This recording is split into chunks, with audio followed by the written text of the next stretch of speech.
네, 시청자 여러분 안녕하십니까. 투자손자병법의 임동석입니다. 자, 오늘 5월 8일 화요일 순서 시작을 하겠습니다. 자, 오늘 어버이날이죠. 많은 분들께서 잘 알고 계시겠지만요. 오늘 하루 부모님들 잘 좀 챙기시는 그런 하루가 됐으면 좋겠습니다. 저는 오늘 아침 일찍 오다 보니 그걸 못 챙겨드렸는데 일단 저녁 때라도 꼭 챙겨드리도록 노력을 해야겠습니다. 자, 2011년 11월 1일부터 지상파 DM 채널 U1에서도 저희 서울경제TV 방송 함께하고 있으니까요. 여러분께서 많은 참여를 부탁을 드리겠습니다.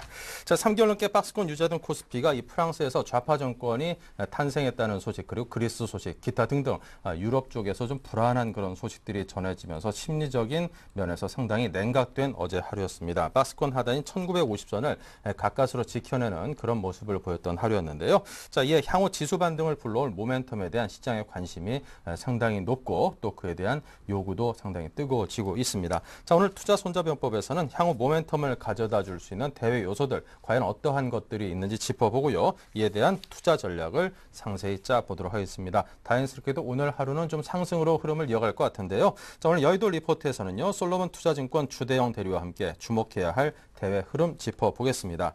자, 이어서 오늘장 키워드에서는 대외 악재로 인한 육국제 유가 하락이 글로벌 증시에 미치는 영향력, 상품 가격으로 본 시장의 흐름을 살펴봅니다. 네, 본격적으로 투자손자병법 1부 순서 시작을 하겠습니다. 먼저 시초가 통해 오늘장 공략주 알아보는 강정원의 오늘장 시초가를 잡아랍니다. 안녕하십니까? 네, 안녕하세요. 네, 먼저 국내 전일장과 뉴욕 증시 상황 점검해 볼까요? 네, 저는 미국 시장, 국내 시장은 미국발, 다시 유럽발 악재에 힘입어서 힘이 없다는 게 좀 그렇고요. 1950포인트로 후퇴를 했습니다. 32.7포인트 하락하는 모습을 보였고요. 4일 연속 하락세를 보였습니다. 주말엔 뉴욕 증시도 고용지표 부진으로 해서 1% 이상 하락하는 모습을 보였고, 프랑스 대선에서는 사회당 올랑드 후보가 7년 만에 좌파 정권으로 좀 들어서면서 이 긴축보다 성장을 추구하는 올랑드 후보에 대한 어떤 그 불안감이 금융시장에 대한 요동을 치는 그런 모습을 좀 보였던 상황입니다. 국내 시장도 1950포인트, 일단 개파락 이후에 공방을 펼친 모습을 보였고요. 1950포인트가 일단 코스피 하단으로 좀 여겨지고 있는 그런 지지선인데, 그 지지선을 좀 지지하는 그런 모습을 보였습니다. 다만 외국인이 4,700억대의 큰 매물을 쏟아내면서 지수 하락을 견인하는 그런 모습을 보였고, 대다수 업종이 좀 밀린 모습을 보였습니다. 경기 방어주로 꼽히는 통신업종만 3.7% 상승하는 모습을 보였고요. 시가총액 100위권 상위권 내에는 한국전력과 SK텔레콤, 롯데쇼핑 이런 내수들의 상세가 좀 눈에 띄는 그런 모습을 보였습니다.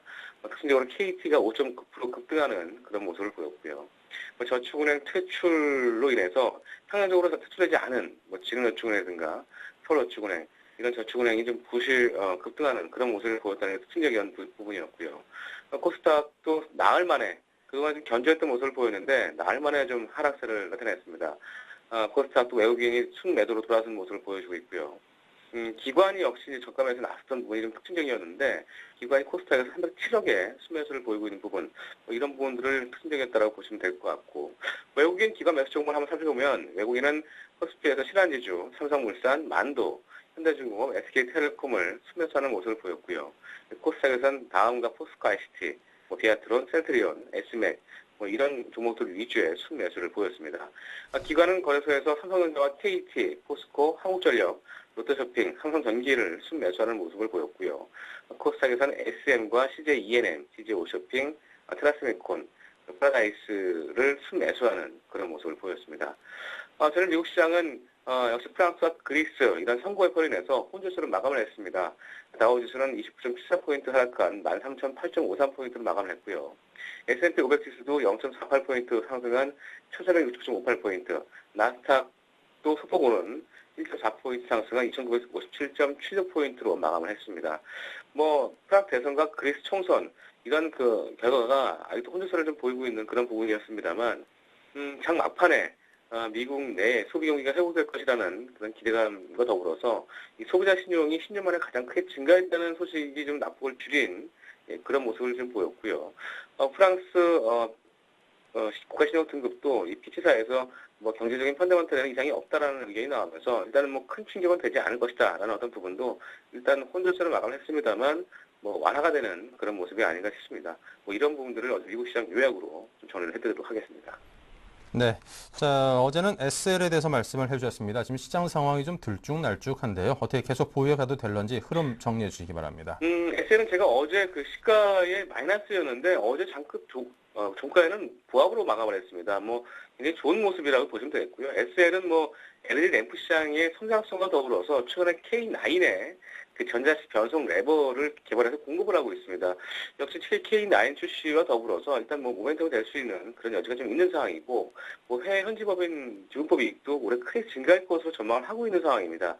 뭐 저점 밸류에이션 29,000원까지 보고 있는 그런 저평가 종목이기 때문에 뭐 충분히 보유가 가능한 그런 종목이고요. 뭐 최근에 자동차 업종 강세를 보이고 있는데 이 대형 자동차 부품 업종뿐만 아니라 중소형 부품들도 서서히 주가가 바닥에서 올라오고 있는 그런 패턴의 모습을 보여주고 있습니다. 계속적으로 보유 전략 말씀드리겠고요. 역시 기관 역시도 순매수를 계속적으로 보이고 있어서 지금 충분히 보유가 가능한 종목으로 말씀드리도록 하겠습니다. 네. 자, 그렇다면 오늘장 관심 종목은 어떤 종목을 고르셨습니까? 네, 오늘 공유하시는 한글과 컴퓨터를 제시하도록 하겠습니다. 이 한글 컴퓨터는 그 1990년도 아리아 한글을 개발하면서 이 소프트웨어의 신호탄을 쓴 한국의 대표적인 소프트웨어 기업이고요. 뭐 한컴 오피스 소프트웨어를 중심으로 해서 이 오피스 소프트웨어 부분하고 이 싱크프리 모바일 그 서버들을 중심으로 해서 모바일 솔루션 부분으로 나눠지고 있습니다. 국내 소프트웨어 부분에서는 18%의 점유율을 기록을 하면서 뭐 마이크로소프트에 이어서 2위를 차지하고 있는 그런 회사라고 보시면 되겠고요. 투자 포인트는 두 가지를 줄 수 있는데요. 먼저 그 1분기 실적을 좀 리뷰를 해봐야 되는데 지난 그 매출액과 영업이익이 전년 동기 대비해서 9.9% 증가한 160억과 13.6% 증가한 64억을 기록을 했습니다. 뭐 예상치에 기대되는 그런 수치를 좀 기록을 했고요.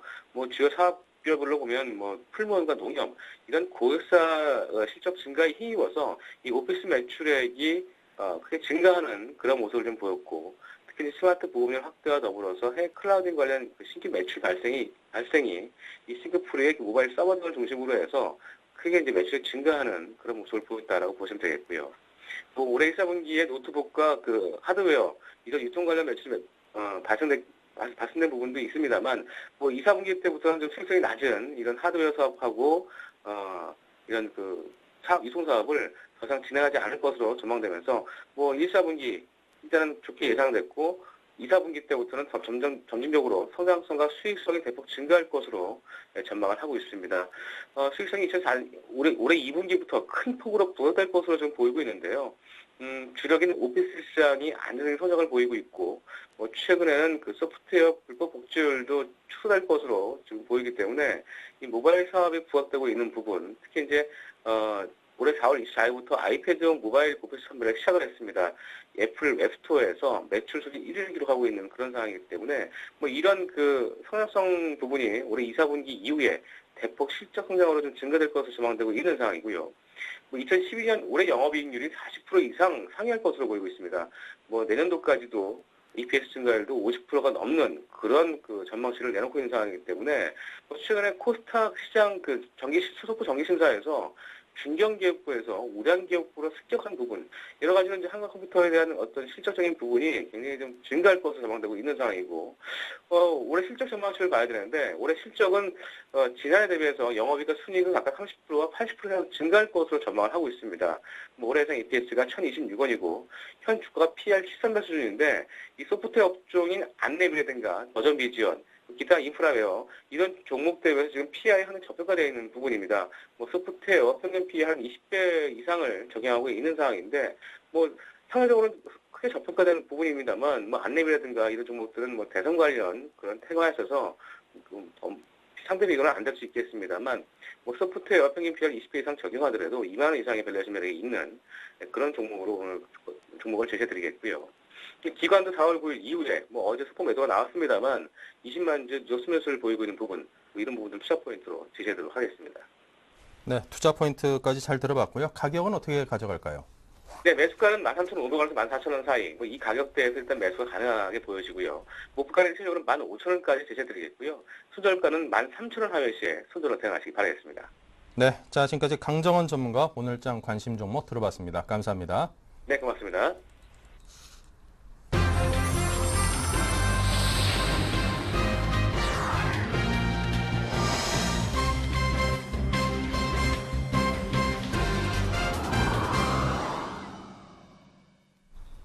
네, 이제 개장을 약 한 20여 초 남겨두고 있습니다. 한 11포인트, 3포인트 각 시장이 상승한 채로 오늘 출발할 걸로 예상이 되고 있습니다. 거의 전 종목이 소폭이나마 상승하고 있는데요. 자, 오늘 일부 함께 하실 LNS 파트너스의 하창봉 팀장, 그리고 라이징 스탁의 홍희진 팀장 두 분의 전문가 먼저 인사를 나눕니다. 어서 오십시오. 네, 안녕하십니까. 네, 말씀드렸다시피 이제 정규 장이 막 시작이 됐습니다. 11.48포인트로 1967로 거래소가 시작을 했고요. 코스닥은 490선을 회복을 하면서 장을 시작을 했습니다. 0.69% 상승한 3.36포인트 상승한 채 장이 시작이 됐습니다. 자, 먼저 코스피 출발 상황 하창봉 팀장님께서 짚어주십시오. 네, 어제 같은 경우 이제 그리스라든지 프랑스 총선과 대선 때문에 또 그 주말에 나왔던 미국의 고용 동향이 악화되면서 사실 1950선까지 하락을 했었습니다.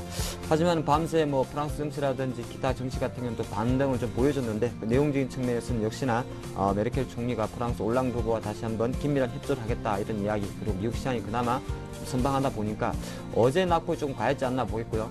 어제 시장 자체가 한 가지 좀 긍정적인 것은 외국인이 한 4천억 정도 팔았습니다만은 갭 하락이 나온 상태에서 아침에 크게 빠진 이후에 사실 계속적으로 추가 하락에는 좀 제한됐기 때문에 오늘은 다시 한번 약간 선반영 측면 고려하면서 대략적으로 1970선 정도는 넘볼 수 있지 않을까 보겠습니다.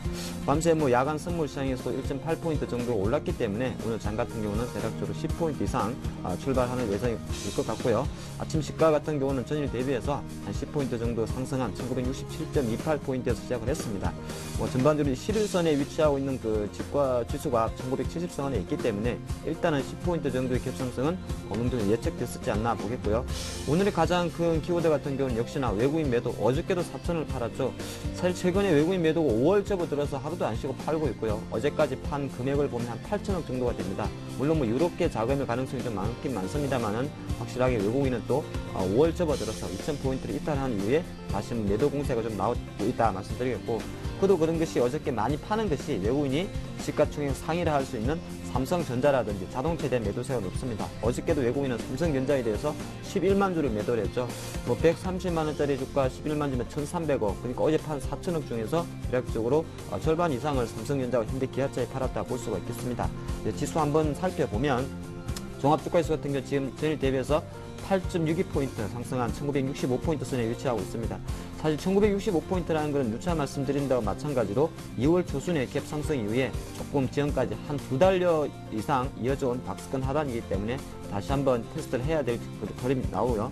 어저께 오늘 하락폭이 컸고 또 갭상승이 컸기 때문에 장 초반 같은 경우는 약간의 갭상승 위에 조금 밀림이 나올 수 있지 않을까 그렇게 지켜보겠습니다.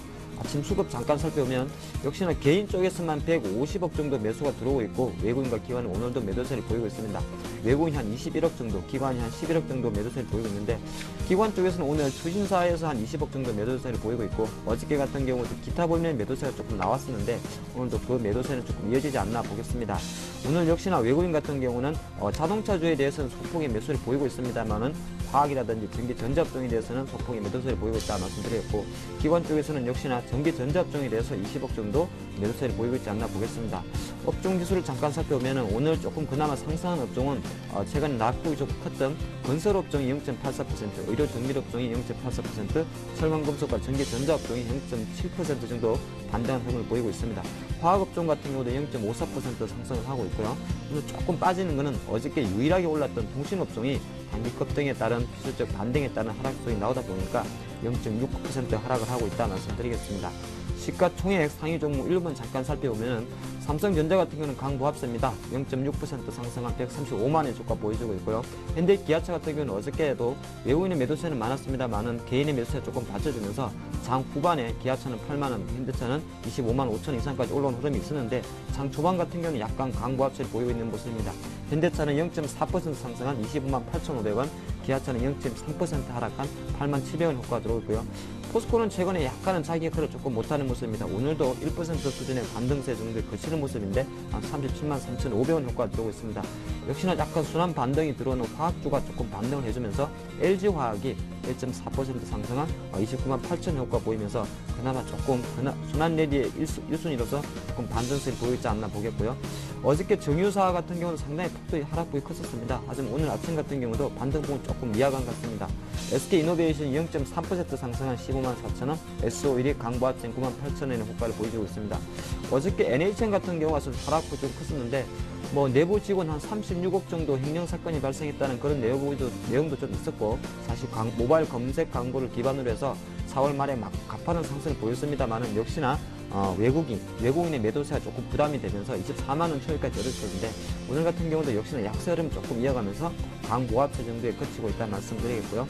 LG 디스플레이가 한 1% 정도 반등하면서 구간에 낮고, 사실 뭐 지난주 같은 경우에 삼성전자와의 어떤 그 소송과 관련해서 기술 유출 관련해서 주가 좀 급락을 했었는데, 디스플레이 조금 바닥을 찍는 모습이지 않나 볼 수 있겠습니다. 오늘 같은 경우 1% 상승한 23,800원의 호가 보여주고 있습니다.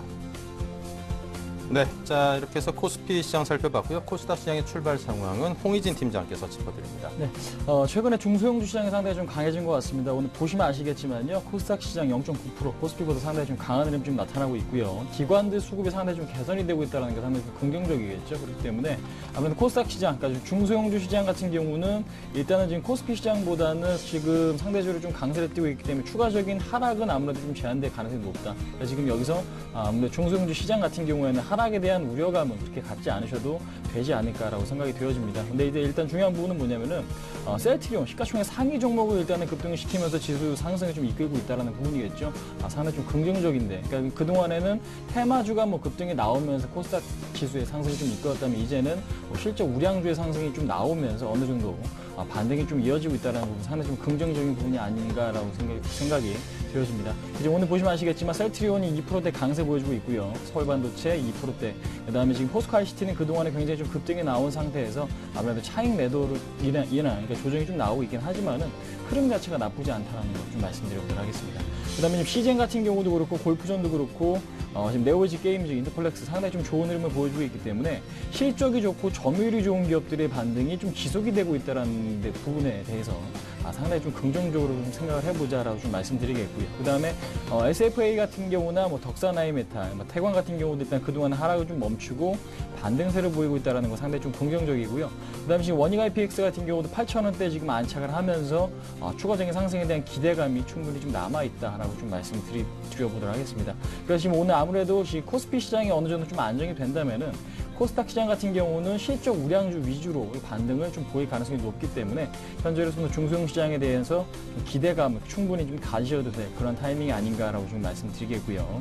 그 다음에 지금 보시면은 뭐 테마주 보시면은 뭐 한국항공우주, 뭐 빅텍, 퍼스텍, 그러니까 지금 방산 관련 테마는 뭐 그렇게 강한 흐름은 아닙니다. 근데 이제 어느 정도 좀 강보합세 흐름이 좀 나타나고 있는데, 뭐 현재 시점에서 이렇다면 뭐 방향성이 있다라는 건 좀 아닌 것 같고요. 그 다음에 눈에 띄는 부분은 뭐냐면 IT 부품주겠죠. 지금 기존에 강세를 보였던 뭐 인터플렉스가 좀 재상승의 흐름이 좀 나타나주고 있고, 플렉스콤도 역시 마찬가지고요. 그다음에 자화전자 상당히 좀 좋은 흐름 보여주고 있고, 이노칩이라든지 와이솔, 그다음에 네페스 같은 종목들, 그러니까 기존에 강했던 종목들이 계속해서 좀 강한 흐름이 연속적으로 좀 나타나고 있습니다. 그렇기 때문에 현재로서는 이들 종목을 갖고 계시는 분들께서는 그대로 그냥 홀딩하시는 관점이 좀 맞을 것 같고요. 신규 매수로 좀 접근하시는 분들은 시장이 조금 더 안정이 되는 걸 확인하신 뒤에 접근하시는 게 좀 맞지 않나라고 생각이 되어지고, 그다음 뭐 시그네틱스라든지 기타 뭐 SS 반도체 같은 경우도 일단은 반등세가 좀 나타나고 있다. 뭐 최근에 시스템 반도체 종목들이 상당히 좀 좋은 흐름을 보여주고 있습니다.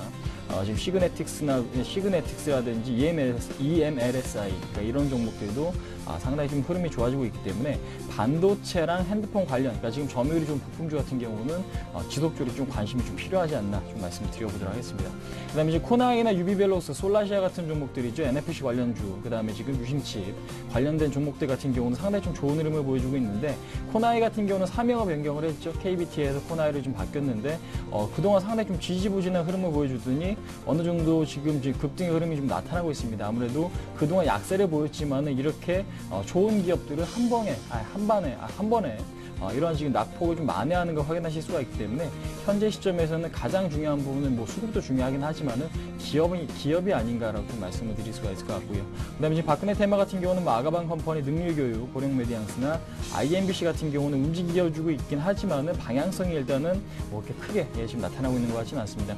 박근혜 테마주나 안넷 같은 안치수 테마, 그다음에 지금 코엔텍이나 현대통신 같은 종목들 테마, 그다음에 지금 문재인 테마 같은 경우도 이렇다 뭐 방향성이 나오고 있는 건 있는 흐름은 아니기 때문에 현재 테마주에 대한 매매는 조금 더 자제를 하시면서 접근하실 필요가 있겠다 좀 말씀드리도록 하겠고요. 그 다음에 멜파스나 ELK, LG 디스플레이, 그 다음에 캠트로닉스 이런 종목들 지금 터치펜에 관련된 종목들도 상당히 좋은 흐름이 좀 나타나고 있는데 아무래도 갤럭시 S3에 대한 기대감이 제가 볼 때는 한 6월 달 정도에 본격적으로 반영될 가능성이 높습니다. 그러니까 빠르면 한 5월 말에서 6월 달부터 본격적으로 왜냐하면 신규 매출이 작용되기 시작할 때가 이제 그쯤이기 때문에 현재는 이제 출시는 되긴 했지만은 시판되지 않고 있죠. 그런데 이제 본격적으로 판매되는 게 5월 말부터 6월 달이기 때문에 그때 아무래도 IT 관련 부품주들은 상당히 좀 좋게 보시는 게 좀 맞지 않나. 그러니까 전반적으로 봤을 때 상당히 지금 좋아지고 있다. 그러니까 지금 코스피 시장이 안정이 되면은 코스닥 시장도 상당히 좀 좋아질 수 있겠다 하는 말씀드리도록 하겠습니다. 네, 자 양시장의 흐름을 상세하게 짚어봤습니다. 계속해서 외환과 채권 시장입니다. 한양증권 리서치센터 전소영 연구원인데요. 안녕하세요. 네, 안녕하세요. 네, 외환 시장부터 짚어볼까요? 네, 오늘 달러 환율 전일 대비 4원 50전 하락한 1134원에 거래가 출발하고 있습니다. 어제 상당히 많이 이제 갭 상승을 하면서 출발했던 환율이기 때문에 그에 대한 일정 부분의 되돌림이 나타나는 현상이라고 볼 수가 있겠고요. 유럽 증시에서도 그리스의 우려에도 불구하고 독일과 프랑스의 계속해서 이제 나오는 분위기라던가 그리고 프랑스의 국채 발행 성공 이런 요소들이 이제 결합이 되면서 어느 정도 이제 상승분을 되돌림하는 그런 모습들을 보이고 있습니다. 유로화 같은 경우도 어제는 장 초반에 1.29달러로 1.3달러를 하회하는 그런 약세를 보였는데요. 오늘 같은 경우는 1.3달러 탈환에 성공하는 그런 흐름을 보이고 있습니다. 하지만 그리스 우려가 지속이 되고 있습니다. 그리스에서는 2차 구제금융에 대한 다소의 회의적인 반응과 그리고 조금 더 재정을 지출해야 된다라는 그런 분위기가 좀 강한 상황이고요. EU와 그리고 IMF는 계속해서 현재 진행하고 있는 구제금융을 성실히 이행할 것을 요구하고 있는 상황입니다. 그리스 우려가 지속이 되고 있기 때문에 아무래도 불확실성은 계속 남아있는 상황이라고 볼 수가 있겠고 이런 재료들은 달러원 환율의 하방 경직성 재료로 작용할 것으로 보입니다. 외국인 같은 경우도 주식시장에서 순매도세를 이어가고 있다는 점도 수급상으로 환율을 지지하는 요소인데요. 아무래도 오늘 같은 경우는 20일 이평 아래로 일단 시작을 했기 때문에 전반적으로 봤을 때는 1132원에서 1137원 사이에 레인지 등락이 나타날 가능성이 높아 보입니다. 네, 채권 시장의 흐름은 어떻습니까? 네, 채권 시장 어제 상당히 강세로 끝났습니다. 외국인이 국채 선물을 만기약 이상 순매수하면서 금리를 끌어내렸고 여기에다가 프랑스라던가 그리스 이런 유로존 우려들이 더해지면서 상당히 금리 하락폭이 컸습니다. 반면에 이제 수급적으로는 외국인을 제외하고는 국내 기관들은 손을 쓰지 못하는 상황에서의 금리가 상당히 많이 내려온 그런 모습들이 나타났기 때문에 오늘 같은 경우는 일정 부분에 약세 되돌림이 연출될 가능성이 높아 보입니다. 오늘 국채 선물 같은 경우는 전일 대비 3틱 하락한 104.45의 거래가 시작이 되고 있는데요. 5월 달에 통화정책회의가 이번 주 목요일 날 예정이 되어 있는 만큼 아무래도 정책 변수라던가 글로벌리 경기 둔화에 대한 금통위의 의견들을 좀 확인하고 싶어하는 심리가 강하기 때문에 수급상 외국인을 제외하고는 사실 특별하게 움직임을 나타내는 그런 국내 기관은 많지 않을 걸로 예상이 되고 있고 따라서 단기적으로는 외국인의 움직임이 상당히 중요한 포인트가 될 것으로 보입니다. 네, 지금까지 전소영 연구원과 함께 환율, 채권 시장 동향 함께 살펴봤습니다. 감사합니다. 네, 감사합니다. 네, 증권사 리포트를 살펴드리겠습니다. 여의도 리포트의 김보람 아나운서입니다. 네, 안녕하세요. 여의도 리포트의 김보람입니다. 앞서 뉴욕 증시는 유로존 선거 영향으로 혼조로 마감했는데요. 어제 1950선까지 밀렸던 국내 증시도 오늘은 1960선까지는 되찾아주는 모습입니다. 그렇다면 앞으로의 전망에 대해서 각 증권사들은 어떻게 보고 있는지 리포트 내용으로 살펴보겠습니다. 먼저 동양증권에서는 지척에 있는 121선 지지가 가능한지에 대해서 살펴보고요. 우리투자증권은 변동성 확대에 대응하는 자세에 대해 말하고 있습니다. 이어서 신한금융투자는 5월 옵션 만기 프로그램 매도 우위가 예상된다고 보고 있고요. 삼성증권에서는 유럽 정책 공조는 긴축에서 성장으로라고 관련 내용에 대해 짚어봅니다. 마지막으로 솔로몬투자증권에서는 대외 흐름에 주목해야 할 시점이라고 밝혔습니다. 이 가운데 동양증권부터 자세하게 살펴보겠습니다. 동양증권은 120일 이동평균선의 지지대 역할 가능하다고 봤습니다. 금융위기 이후 121선이 의미를 부여할 수준으로 무너졌던 경우는 많지 않았기 때문인데요. 또한 현재 시장이 두려워하는 것이 미국 경제지표 악화와 유럽의 정치권 불안이지만 미국의 1월부터 4월 고용지표 평균치는 부진하다고 보기는 힘든 상황이고요. 그리스 선거와 독일의 지방선거 결과를 보면 무조건적인 긴축 철회보다는 합리적인 긴축과 성장 방안의 조화에 대한 여론이 형성돼 있다는 점을 볼 때 그리 우려할 만한 상황은 아니라고 지적했습니다. 네, 이어서 우리투자증권입니다. 현재 경제지표 부진으로 글로벌 경기에 대한 불안 심리가 다시 커지는 가운데 유럽 정치 이슈가 변동성을 자극하는 모습인데요. 하지만 주 후반에는 다수의 중국 경제지표 발표가 예정돼 있어 분위기 반전을 이끌어낼 수 있을지 주목해볼 필요가 있다고 지적했습니다. 한편 어제 발생한 코스피 지수의 20주, 60주 이동평균선의 골든 크로스 발생 또한 중기적인 관점에서 상승 추세에 대한 신뢰도를 강화시켜주고 있고 지수는 1930포인트에서 40포인트를 지지선으로 반전을 모색할 가능성이 있다고 판단했습니다. 이어서 신한금융투자입니다. 5월 옵션 만기 주간 프로그램 매매는 매도 우위가 예상된다고 보고 있는데요. 베이시스 0 이하는 외국인 매수 잔고 청산에 따른 차익거래 매도, 0.7 이상은 국가의 차익거래 매수 구간인데요.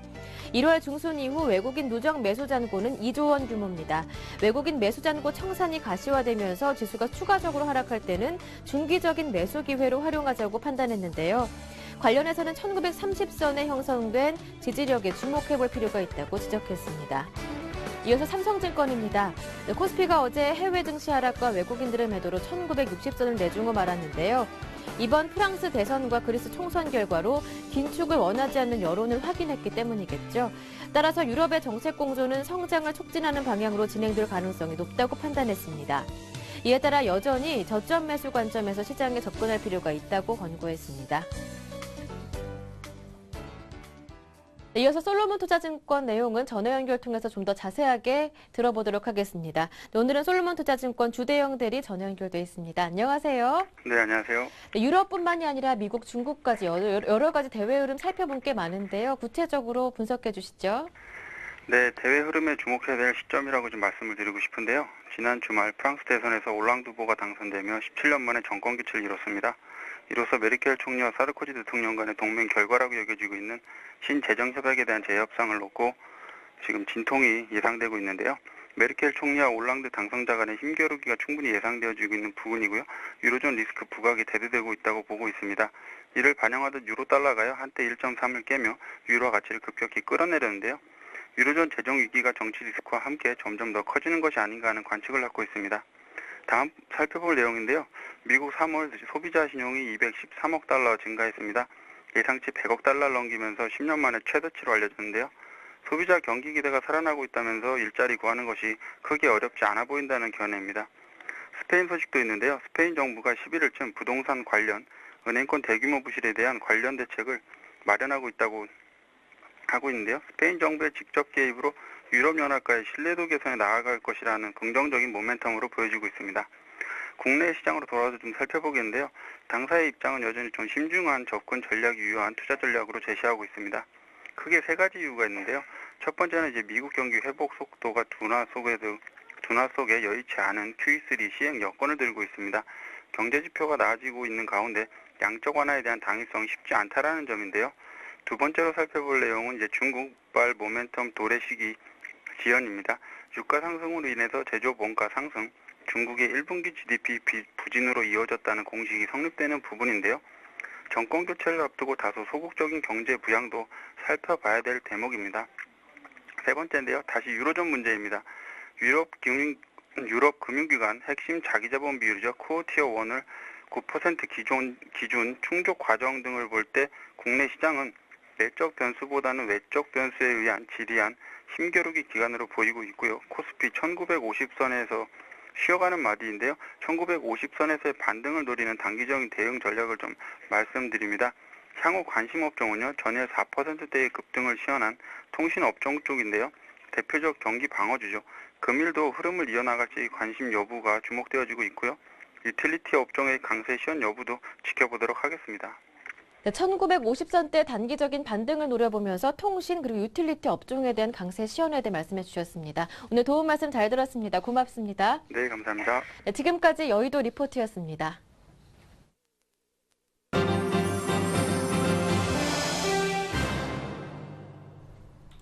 네, 자 최병곤 샘플러스 전문위원을 화상 연결해서 이야기 나눠보겠습니다. 안녕하십니까? 네, 안녕하세요. 네, 먼저 오늘 장 상황부터 짚어볼까요? 네, 오늘 일단은 거래소 시장이 반등에 성공은 했습니다만은 반등의 강도가 그리 강하지는 못합니다. 그 다음에 수급도 뭐 그다지 썩 좋은 모습이 아니기 때문에 장 자체가 어제 사실 우리가 이제 그 차트 패턴상으로는 저금이라고 하는데 그 음봉 형태를 갖고 있는 양봉이 발생했을 때 그런 표현을 쓰거든요. 근데 이런 패턴이 나왔을 때 기술적 분석으로 이제 우리가 주가가 하락 초기 경우에는 추가 하락이 나올 수 있다라고 분석을 하는 게 일반적입니다. 전반적으로 힘이 약하다는 상태죠. 그래서 개파락을 해서 거기서 잠깐 낙폭을 좀 줄이는 형태이긴 하지만은 실제 갭을 완전히 메우지는 못했기 때문에 아주 강력한 반전이 안 나왔던 거죠. 그런 상태였기 때문에 오늘도 반전이 나왔다고 하더라도 현재로서는 어쨌든 뭐 기관이나 투신권, 외국인들의 매수가 들어오는 상태가 아니고 오히려 매도가 나오는 형태이기 때문에 결국은 뭐 시장이 또 추가적인 약세를 좀 탈 가능성이 있지 않겠나 이렇게 판단이 됩니다. 따라서 시장의 전반적인 분위기는 뭐 그다지 썩 좋다라고 판단할 수는 없는 것 같고요. 반전이 나왔다고 해서 성급하게 매수 포인트를 바로 잡는 것보다는 반전 시 거래소 대형주들 같은 경우에는 좀 비중을 줄여주면서 비중을 축소하는 형태의 대응이 좋을 듯하고요. 코스닥 시장은 오히려 좀 반대로 좀 강한 면이 있습니다. 지금 현재 수급 자체가 기관 쪽에서 많이 들어오기 때문에 반등폭도 좀 더 강하고 또 그동안 거래소 시장보다는 좀 더 많이 떨어졌기 때문에 가격 메리트도 큽니다. 그래서 상대적으로 지금 현재로서는 투자하시기에는 거래소보다는 코스닥이 아무래도 좀 유리한 면이 있기 때문에 코스닥 쪽으로 방향을 좀 잡아가시는 게 낫겠다. 뭐 이렇게 좀 정리가 되겠습니다. 네, 자 포트폴리오 흐름도 함께 정리해 주십시오. 포트폴리오는 어제 주가가 종목의 변화가 좀 있었는데요. 그 종목들이 좀 오르고 내리고의 변화가 있었는데요. 어제 같은 경우에는 태용이 모처럼 만에 반등을 좀 강하게 했습니다. 3% 정도 반등을 했는데요. 아쉽게도 추가적인 상승 흐름을 더 이어나가지는 못하고 있습니다. 따라서 오늘은 약보합 정도에서 진행을 하고 있는 상태고요.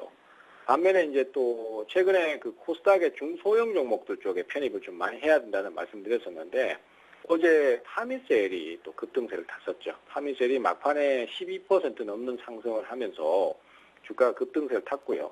오늘은 일단은 약보합선에서 왔다 갔다 하고 있습니다만은 기존 흐름이 강하기 때문에 추가 상승이 좀 더 나올 듯 합니다. 따라서 지금 현재로서는 포트폴리오에 추가적인 변동 없이 그대로 좀 진행을 보고 있고요. 파미셀 같은 경우에는 추가 상승이 한 번 더 나올 경우에는 차익 실현을 고려하고 있습니다. 목표가가 8,000원 정도를 잡고 있기 때문에 8,000원 도달 시에는 매도 타이밍을 자동으로 잡을 것이고요. 그 전에라도 주가의 상승이 강하지 않다면 매도를 하고 또 새롭게 부각되는 종목을 매수하는 형태로 갈 것이고요. 나머지 종목들은 아직까지는 큰 변화가 없기 때문에 일단은 좀 지켜보고 있습니다. 하지만은 가격 메리트가 크고 전반적으로 바닥을 잘 잡아주고 있는 만큼 시간이 좀 지나면서 나머지 종목들도 추가 상승이 나올 것으로 그렇게 기대를 하고 있는 상태입니다. 네, 자 지금까지 최병곤 샘플러스 전문위원과 포트폴리오 흐름 점검까지 함께 해봤습니다. 감사합니다. 네, 감사합니다.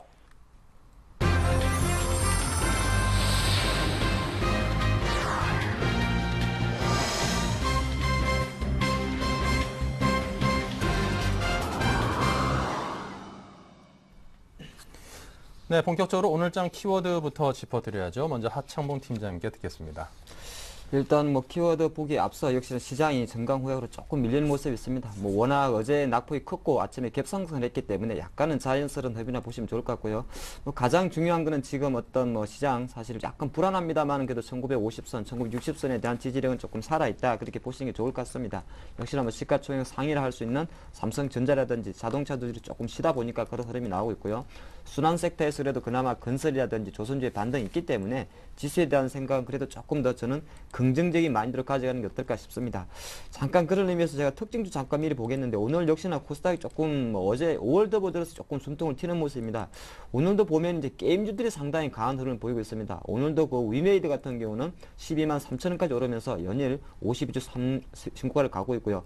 NC소프트는 조금 쉬고 있습니다만 컴투스라든지 모바일 관련 게임주들도 조금 강세.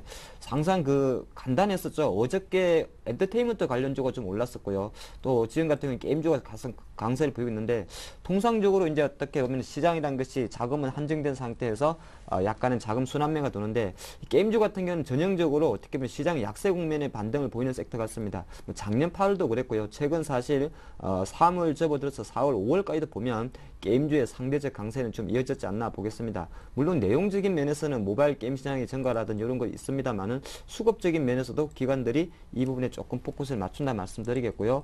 코스닥에서는 오늘 특징주로 할 수 있는 거는 역시나 갤럭시 S3 관련해서 부품주들이 아침 조금 좋은 흐름을 보이는데 그 중에서도 RF텍 같은 종목들이 주목이 됩니다. 오늘 RF텍 8,000원까지 상승하면서 9.65% 급등을 하고 있습니다.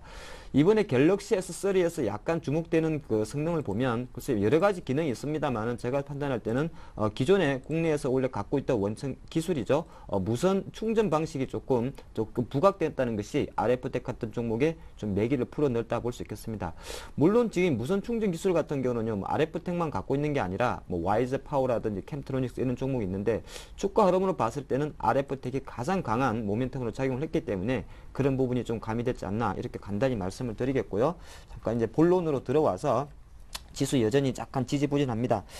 지금 그 지난주 시장이 아니라 어제까지 보면은 역시나 유럽 선거 사실 제가 생각할 때는 이거는 시장에서 이미 알고 있는 내용이었고요. 또 어떻게 보면은 그 출구조사 그 이전에도 이번에는 사르코지가 내려가고 올랑드 후보가 좌파 정권이 정권을 잡을 것이다. 그리고 그리스 총선 같은 경우도 어느 정도 집권 여당이 조금 패배할 것이다. 근데 지금 잘 보시면은 뭐 그리스만 그런 게 아니라 전 세계적으로 지금 여당이 다 밀립니다. 뭐 우리나라는 조금 남았으니까 조금 지켜봐야겠습니다만 지금 추세가 그던 집권 여당보다는 야당 쪽에서 새로운 정당이 정권을 잡는 그런 추세를 갖고 있기 때문에 이 부분은 조금 반영이 됐다 보는 것이고요.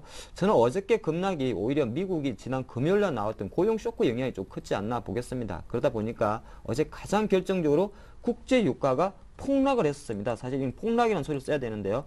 그러다 보니까 100달러, WTI가 100달러 밑으로까지 내려갔죠. 어제 같은 경우도 사실 유럽 시장은 조금 반등했습니다만은 미국의 WTI가 97달러 94센트로 마감하면서 0.5% 하락을 했는데 제가 간단히 설명을 해드리면 유가 급락 같은 경우는 사실 우리 실생활에는 조금 좋을 수 있습니다만 세계 경제에는 안 좋다고 미리 말씀드리겠고요. 일단은 유로화가 당연히 선거 때문에 유럽 시장이 불확실성이 감이 증가하다 보면은 간단하게 유럽 쪽에 통하는 유로화는 약세를 보이겠죠.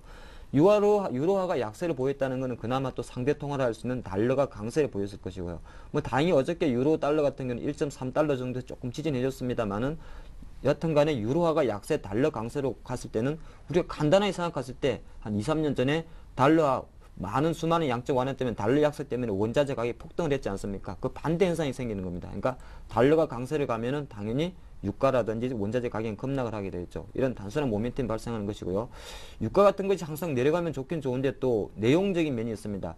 고용이 안 좋게 나온 이후에 유가가 내려갔다는 것은 그만큼 미국의 경기가 상당히 안 좋다는 것이고요. 경기 둔화에 대한 우려이 있었기 때문에 세계 경제는 사실 유가 하락과 함께 약간 좀 하락했다. 그러니까 밑으로 내려갔다 보면 좋을 것 같습니다. 과거 데이터를 조금 분석해봐도요.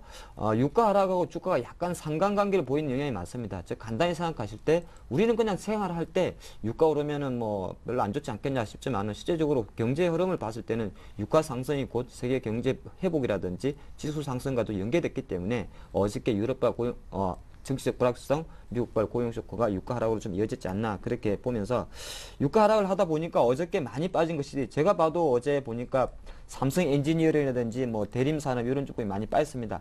오늘은 조금 그나마 좀 반등을 해주는 모습을 보이고 있는데요.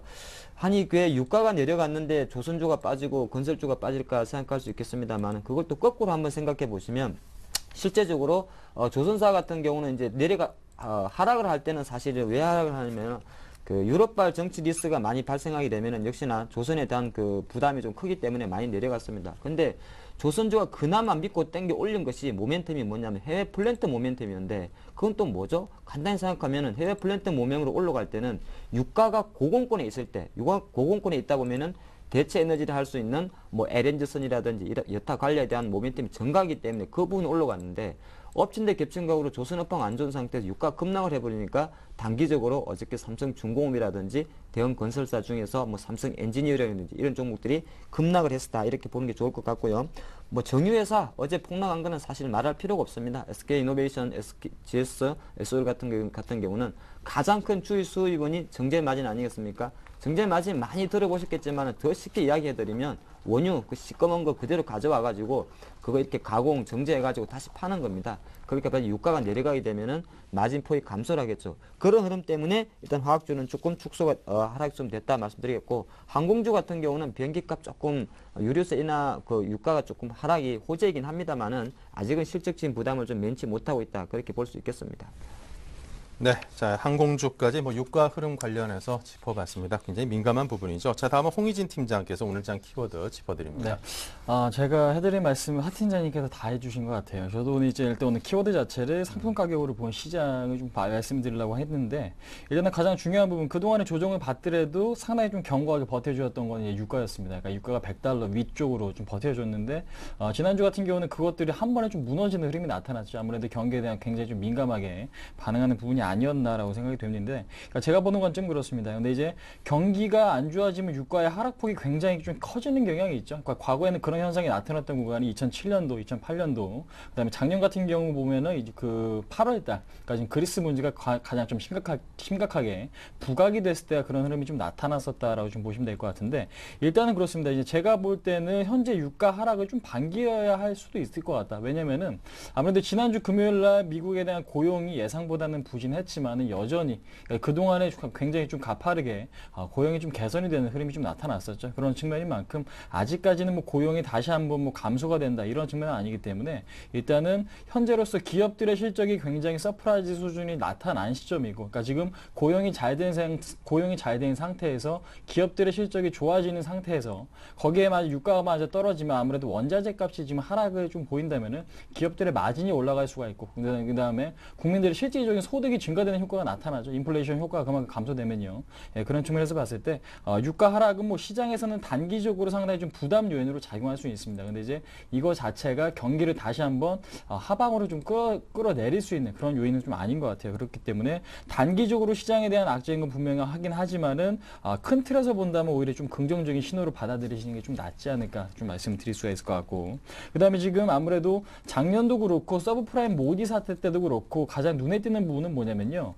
일단은 주식시장에 상당히 크게 출렁일 경우, 그러니까 위험이 굉장히 좀 크게 부각될 때는 뭐냐면은 위험 자산에 대한 자금 이탈이 좀 굉장히 좀 빠르게 나오면서 안전 자산 쪽으로 그런 자금이 몰린다는 부분이죠. 근데 이제 현재 같은 구간에서는 그런 흐름이 나타나고 있지는 않습니다. 뭐 금값도 뭐 급등한 흐름이 나타나고 있지 않고, 그다음에 지금 보시면은 달러와 같은 흐름도 일단 어느 정도 조금 정체 흐름을 좀 보여주고 있고, 그다음 채권 같은 경우도 크게 움직이는 흐름은 아직까지 좀 나와주고 있지는 않기 때문에 현재로서는 뭐 본격적으로 조정이 시작됐다 이렇게 보기에는 상당히 무리가 있지 않나라고 생각이 됩니다. 그래서 일단은 안전자산 쪽으로 자금이 몰리는 현상, 그러니까 지금 주식시장에서 자금이 빠져나가서 안전자산 쪽으로 좀 돈이 몰리는 흐름이 나타나지만 않는다면은 현재 시장 자체는 일단은 큰 추세로 봤을 때는 좀 긍정적으로 보시는 게 좀 맞지 않나라고 조금 말씀드려보도록 할게요. 그래서 좀 전에 언급드린 유가가 오히려 지금 급락을 하고 있는 것 자체는 큰 틀에서 봤을 때 경기에 상당히 좀 긍정적일 수가 있다라는 부분이고요. 그 다음에 안전자산 쪽으로 자금 쏠림이 아직까지는 나오지 않다라는 부분은 그래도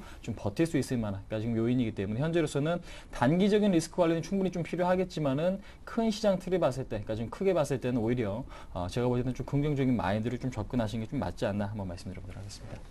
네, 자 계속해서 업종별 투자 전략입니다.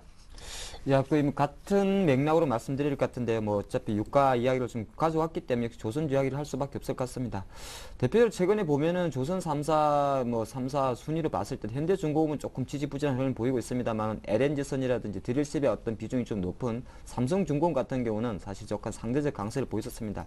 근데 어제 같은 경우에 한 3% 급락을 한 것이 조금 전에 살펴본 대로 국제 유가 하락 자체가 해양 플랜트에 대한 부분을 약간 불식시키면서 좀 하락을 했었는데, 제 개인적인 생각으로는 유가 같은 경우는 사실요, 다시 한번 100달러, WTI 기준으로는 100달러로 회귀할 가능성 조금 있기 때문에 삼성중공업 사실 조선업종 중에서 사실 그 현대중공업을 제외하고 나면 약간 이 해외 모멘텀으로 조금 살 수 있는 종목 같은 경우는 삼성중공업이나 대우조선해양 정도인데 이 부분에 대해서는 조금 긍정적으로 보는 것도 나쁘진 않겠다 말씀드리겠고요.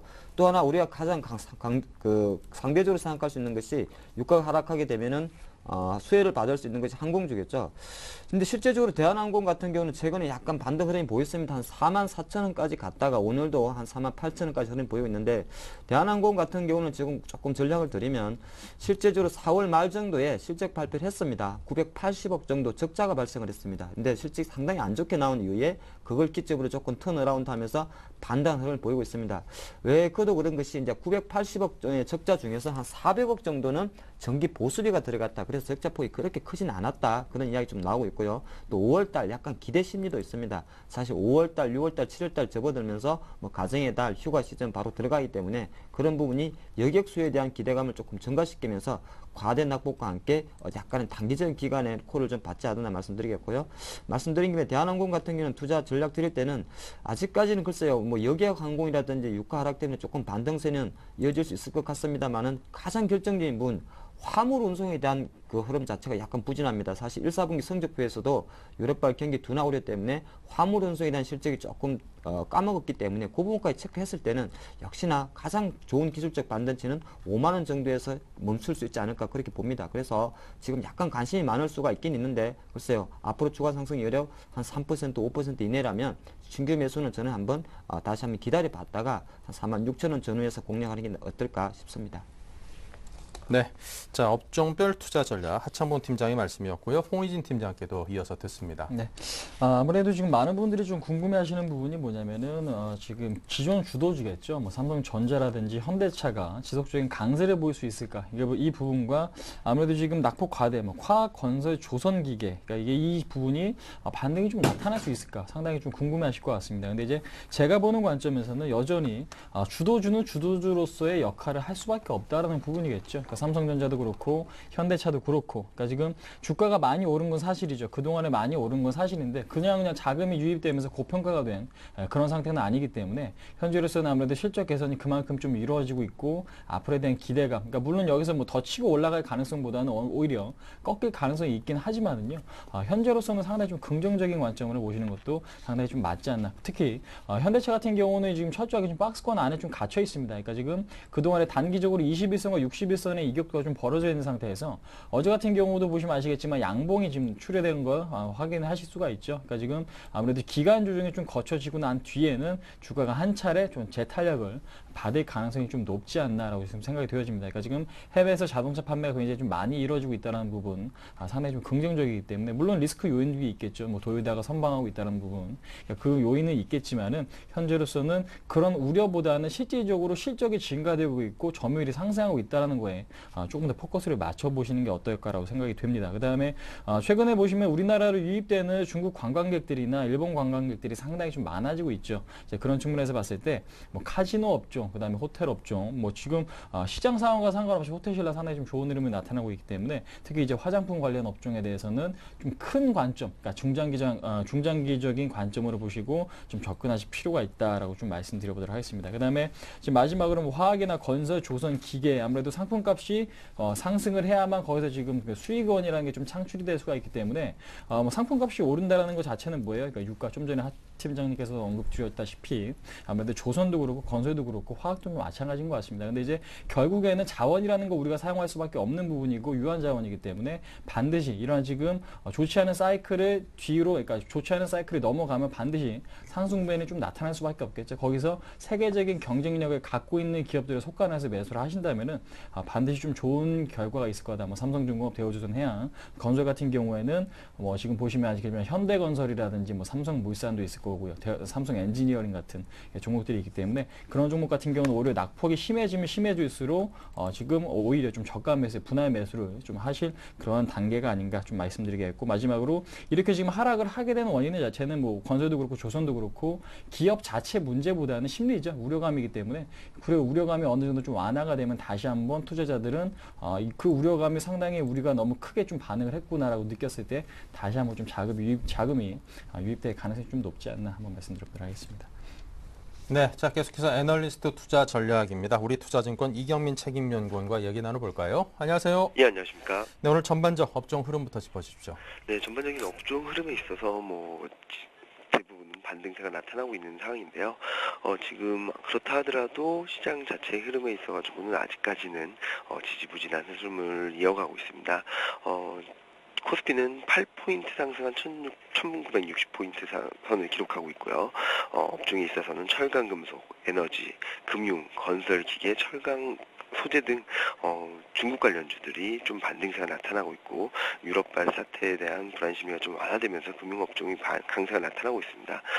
이에 반해서 통신, 전기가스, 필수 소비재, 운수장비 업종 같이 그동안 강세를 보였던 업종들이나 아니면은 내수주라고 대표적인 방어주라고 할 수 있는 업종이나 종목들이 약세를 보이면서 시장 전반적인 흐름에서는 경기 민감주, 그 중에서도 중국 관련주들의 강세가 뚜렷하게 나타나는 모습입니다. 네, 자 그렇다면 오늘장 투자 전략을 어떻게 가져가야 될까요? 시장 자체의 흐름에 있어가지고 일단은 한숨을 돌리는 모습이 나타나고 있습니다. 직전 저점이라고 할 수 있는 1950포인트 중반에서 좀 반등이 나타났다는 점은 좀 긍정적인 시그널로 볼 수 있겠는데요. 그렇다 하더라도 아직까지는 시장의 추세가 강하게 진행되면서 빠르게 상승 흐름을 이어갈 가능성도 높지 않다는 측면이 있고요. 특히 이번 주에는 옵션 만기가 예정되어 있습니다. 그런 가운데 선물 베이시스 흐름이 보합권, 그러니까 0포인트 수준에서 좀 등락을 반복하고 있고, 장중에나 또는 장 마감 후에는 백어데이션까지 전환되는 모습을 보이고 있어서 프로그램 매물에 대한 경기 심리를 가지실 필요가 있다고 보고 있습니다. 오늘도 장 초반이긴 하지만은 560억 정도의 프로그램 매물이 출회되면서 코스피 반등 탄력을 좀 저해하는 모습이 나타나고 있는데요. 이런 점을 감안해 봤을 때는 단기적으로는 좀 많이 올랐던 대형주, 그러니까 IT, 자동차 같은 업종들의 정체되는 모습이 나타나지 않을까라는 생각을 하고 있습니다. 그리고 이런 부분들을 감안해 봤을 때는 일단은 장 중반까지, 그러니까 주 중반까지만 보면은 유럽발 이슈에 따라 일희일비하면서 저점을 다져나가는 시간을 거칠 것으로 예상되고 있고요. 주 후반으로 갈수록 중국 모멘텀, 그러니까 옵션 만기가 지나고 중국 경제지표가 발표되는 시점을 전후로 해가지고는 중국 추가적인 경기 부양책이라든지 통화 양적 완화 정책에 대한 기대감이 되살아나면서 중국 관련주들이 다시 한번 움직이는 여건이 형성되지 않을까라는 생각을 하고 있어 주 중반까지는 좀 경계심을 가지실 필요가 있겠고요. 그리고 옵션 만기에 대한 물량에 대한 경계심을 가지실 필요가 있겠지만 중반으로 갈수록 저점 매수 타이밍을 좀 타진해 보시는 그런 전략이 필요하지 않을까라는 생각을 하고 있습니다. 네, 자 지금까지 이경민 책임연구원의 도움 말씀이었습니다. 감사합니다. 예, 감사합니다. 네, 종목에 대한 이야기를 이어가 보겠습니다. 하창봉 팀장께서 발굴하신 종목은 뭘까요? 일단 대형주 중에서 오늘 거의 방송과 일맥상통하는 종목 같습니다. 삼성 엔지니어링입니다. 사실 개백주들 오늘도 많이 잘 움직이고 있죠. 하지만은 그래도 약간 장기로 봤을 때는 삼성 엔지니어링 지금 20만 원대 가격은 상당히 매력적이지 않나 말씀드리겠습니다. 사실 1사분기 실적 발표를 했는데 1사분기는 좋게 나왔습니다. 하지만 이제 엔지니어링이라든지 조선 건설업체 같은 경우는 해외 수주를 얼마나 해오냐, 앞으로 얼마 정도 공사를 더 따올 거냐 가장 관건인데 그 우려 자체가 조금 주가 급락을 좀 촉발을 했습니다. 올해 삼성 엔지니어링에서 추구하는 올해 한 1년 2012년도 수주 목표가 해당 플랜트 쪽에 19조 정도가 예상이 되는데, 그렇게 했을 땐 단순 계산할 때 분기 기준으로 한 4조 원 정도는 해야겠죠. 하지만 1사분기 성적표를 보니까 2조 원 수준에 거쳤다. 그런 우려 자체 때문에 24만 원, 5만 원까지 가던 주가가 단기적으로 좀 급락했다 말씀드리겠고요.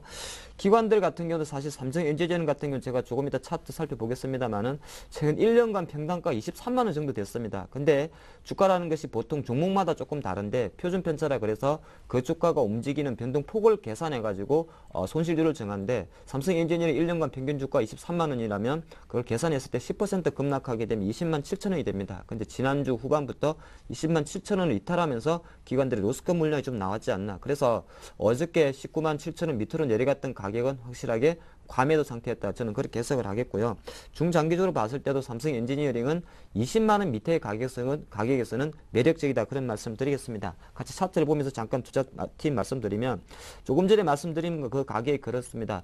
지난 4월 말 정도에 한 20만 7천 원 정도에서는 단기적인 반등을 보였습니다만 다시 한번 밀렸죠. 근데 결정적으로는 지난 금요일이 될 것 같죠. 그러면서 20만 이탈하면서 어저께 급락이 나왔는데 투자자별 동향에서도 보시다시피 제가 아까 표현해놨는데 외국인도 매도세가 조금 있었습니다만 특히 기관 쪽에서 특히 투신이 되겠죠. 투신이라 그러면 우리 간단히 생각할 때 자산운용사가 되겠죠. 그렇기 때문에 어느 정도 설정한 20만 5천 원. 글쎄 제 계산이 조금 틀릴 수도 있습니다만 20만 초입에 설정됐던 바스켓 매도 손절 물량이 나오면서 단기적으로 급락이 나왔다. 그렇게 보는 관점이고요.